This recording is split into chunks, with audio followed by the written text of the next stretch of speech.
Hi, we're going to talk today a little bit about something that confuses a lot of my customers here in the store, which are these heart locks that are used as clasps on both gate and curb link bracelets that were made during the Victorian to Edwardian era.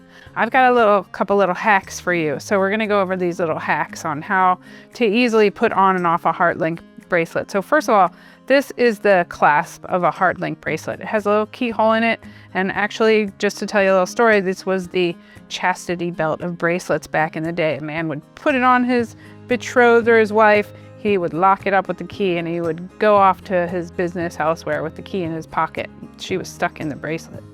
So this is how they open.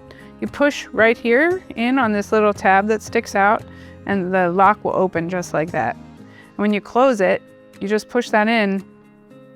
Makes a nice little snap sound. Did you hear it? Goes snap. Okay, so that's the actual clasp itself. This is the bracelet with the clasp on it. So I'm going to show you an easy way to get this style of bracelet on and off. You open it up. They often have a safety chain so that if they come off, the lock should open up while you're wearing it. You're not going to lose the bracelet. So I'm going to go ahead and slip this over my wrist like this.